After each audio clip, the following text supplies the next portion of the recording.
Lição 9. Vontade. O que move o ser humano. Textuário. Digo, porém, andai em espírito, e não cumprireis a concupiscência da carne. Gálatas 5, verso 16. Verdade prática.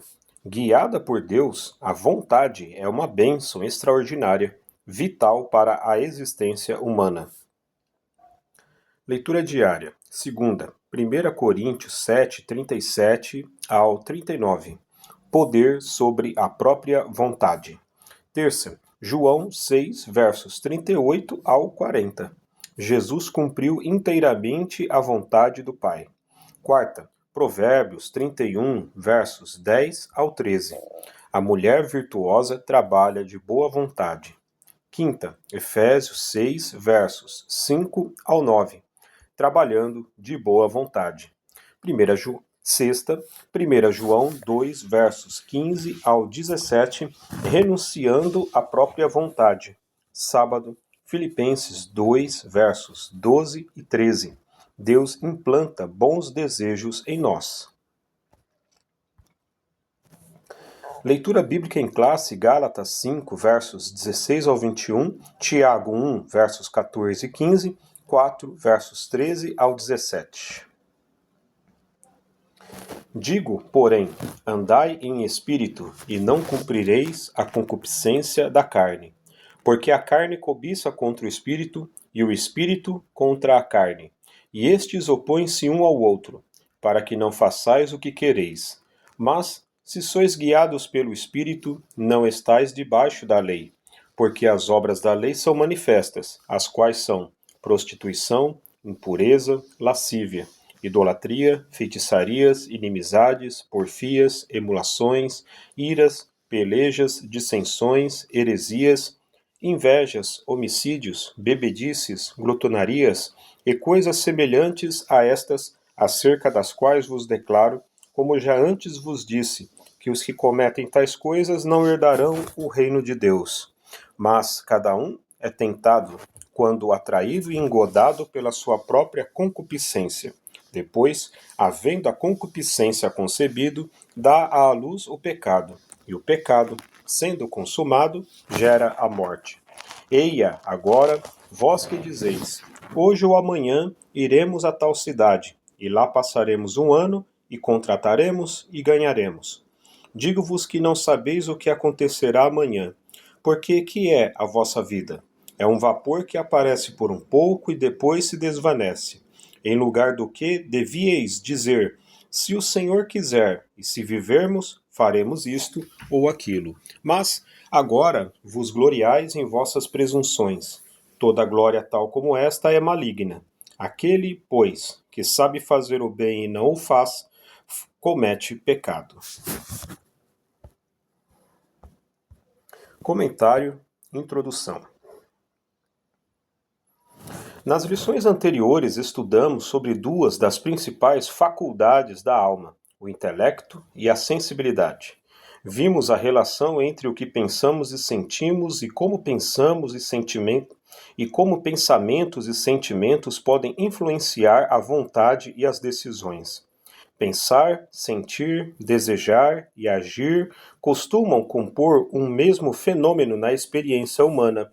É fundamental compreender como isso funciona à luz da palavra de Deus.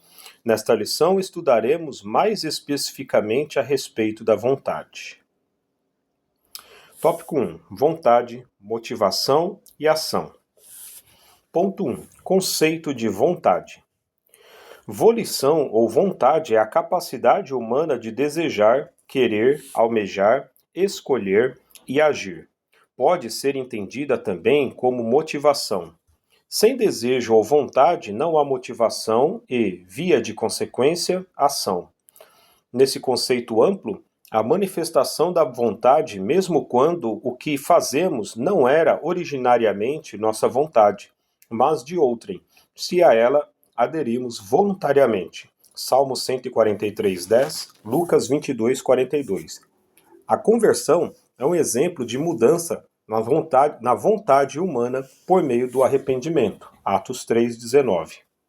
Todo verdadeiro cristão é alguém que, impulsionado pela graça de Deus, renunciou sua própria vontade para fazer a vontade de Cristo. Mateus 16, 24. É o livre-arbítrio funcionando. Hebreus 2, 3, 7 ao 13, Apocalipse 22, 17. Ponto 2. Do pensamento à ação. Um pensamento pode ser apenas um pensamento, sem relação alguma com um sentimento ou um desejo. Por exemplo, podemos pensar em uma viagem que fizemos sem que isso nos traga qualquer emoção. Mas também podemos recordar com nostalgia e desejar viajar novamente. E esse desejo pode nos motivar a comprar a passagem e repetir a experiência. Em um caso assim ocorre um fenômeno completo: pensamento, sentimento, desejo e ação. Aconteceu com Eva no Éden. Em sua conversa com a serpente, a mulher refletiu sobre o significado do fruto da árvore da ciência do bem e do mal até ser enganada. 1 Timóteo 2,14. Ao acreditar na falsa elevação que obteria, sereis como Deus, Gênesis 3,5, certamente sentiu alguma emoção. O próximo passo foi a manifestação do desejo, que gerou a ação. Tomou do fruto e comeu. Gênesis 3,6. Ponto 3. Fraqueza de vontade. Adão pecou sem ser enganado. Isso significa que seu entendimento da proibição e consequências relativas ao fruto da árvore do conhecimento do bem e do mal não foi alterado. O problema de Adão se deu na esfera da vontade. Em vez de permanecer firme em seu propósito de obedecer a Deus, decidiu pecar aderindo à vontade de Eva, que lhe deu fruto. Gênesis 3,6, Romanos 5,12. Quantas decisões erradas tomamos plenamente conscientes de suas consequências? Da violação de uma restrição alimentar a condutas mais graves, muitas vezes o desejo fala mais alto que a razão. A busca do prazer pelo prazer é uma característica da cultura hedonista. Vícios e compulsões arrastam multidões, mesmo que elas conheçam seus destrutivos efeitos. Assim, só Jesus pode libertar o ser humano de prisões espirituais. João 8,36, Romanos 1,16. Tópico 2. Desejos. Da escravidão à redenção. Ponto 1. A experiência do deserto. O povo de Israel tornou-se escravo dos seus desejos durante a peregrinação pelo deserto. Deixaram-se levar da cobiça no deserto e tentaram a Deus na solidão. E ele satisfez-lhes o desejo, mas fez definhar a alma. Salmo 106, 14 e 15. Apesar das grandes maravilhas operadas por Deus, os hebreus, tomados de ingratidão, lembravam-se das comidas do Egito e se deixavam dominar por seus desejos. Números 11, 5 e 6. Pensavam, sentiam e desejavam o que lhes era servido na casa da escravidão, de onde haviam sido libertos com mão forte. Êxodo 22, Deuteronômio 26, 8. O culto aos desejos lhes trouxe terríveis consequências, perecimento e morte. Salmo 78, 29 ao 33, Números 11, 33 ao 34, 14 e 29. Como nos adverte Paulo, tudo isso foi escrito para aviso nosso. Não nos deixemos levar por nossos próprios desejos. 1 Coríntios 10, 1 ao 13. Ponto 2. Os desejos na era cristã. O drama dos desejos continua na era cristã, com uma diferença fundamental. Cristo venceu o pecado e nos dá poder para também vencê-lo. Romanos 6, 3 ao 6, 11 ao 14. Contudo, enquanto estivermos neste corpo mortal, enfrentaremos um conflito espiritual constante. Todo o cristão precisa decidir diariamente entre sua vontade carnal e a vontade do Espírito, porque a carne cobiça contra o Espírito e o Espírito contra a carne, e estes opõem-se um ao outro para que não façais o que quereis. Gálatas 5,17. A carne, sarx, natureza pecaminosa, tem seus próprios desejos que são contrários ao Espírito. Vê-se, então, em nosso interior, uma luta travada. Cabe-nos decidir entre satisfazer os desejos da carne, que são pecaminosos, ou atender à voz do Espírito e viver segundo sua direção. Gálatas 5,18. Ponto 3. A decisão do homem redimido. A obra da salvação realizada por Cristo nos liberta do poder do pecado. Diante dos desejos da carne e da vontade do Espírito, o homem redimido inclina-se para as coisas do Espírito. Romanos 8,5. Isso é resultado de sua nova natureza. Efésios 4:24, 2 Coríntios 5:17. Significa que não podemos nos conformar com os desejos do velho homem, mas, pelo poder do Espírito, nos dedicar ao processo de mortificação de nossa carne, a velha natureza. Romanos 8, 11 ao 13, Colossenses 3:5. Nossos desejos pecaminosos não deixam de existir, mas em Cristo triunfamos sobre eles, vivendo, andando e frutificando no Espírito. Gálatas 5, 22 ao 25, 1 João 3, 6. Tópico 3. O ensino sobre os desejos em Tiago. Ponto 1. Atração e engano. Tiago 1, 14 e 15 trata dos desejos carnais e suas consequências. Empregando o conhecido termo concupiscência, epitúmia, com o sentido de maus desejos, o apóstolo refere-se ao processo de tentação e pecado. Mas cada um é tentado, quando atraído e engodado por sua própria concupiscência. Tiago 1,14. A faculdade da vontade é retratada neste texto como um elemento de comunicação interna que tem a capacidade de atrair e enganar.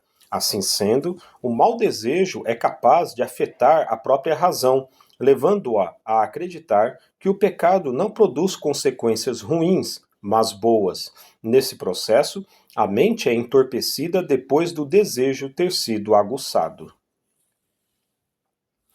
Ponto 2. Abortando o processo. Na lição 7, estudamos sobre a importância de interromper maus pensamentos para evitar a prática de pecados. Pelo texto de Tiago, observamos que é preciso, também, abortar os maus desejos. Aliás, eles são ainda mais perigosos, pois podem influenciar diretamente nossas decisões. Quando encontra seu objeto ou alvo, o desejo se torna intenso. Se não for rejeitado, não descansa até convencer, derrubando as barreiras da consciência. Depois, havendo a concupiscência concebido, dá à luz o pecado, e o pecado, sendo consumado, gera a morte. Tiago 1,15. Que o Senhor nos livre de toda tentação. Mateus 6,13. Não nos esqueçamos, contudo, de fazer a nossa parte, viver em constante vigilância e oração. Mateus 26, 41. Conclusão. Apesar de nossa tendência pecaminosa, não podemos encarar os desejos apenas de forma negativa. A vontade humana é uma faculdade essencial para a nossa existência. Quando guiada por Deus, é uma grande bênção, responsável por nos mover para pequenas e grandes realizações. Como é bom amanhecer motivado todos os dias. O ânimo e o entusiasmo fazem parte de uma vontade sadia e ativa. São dados por Deus e servem para nos impulsionar para as tarefas cotidianas, independentemente da fase da vida. Salmos 92, 12 ao 14, Joel 2, 28, Tiago 4, 15. Amém.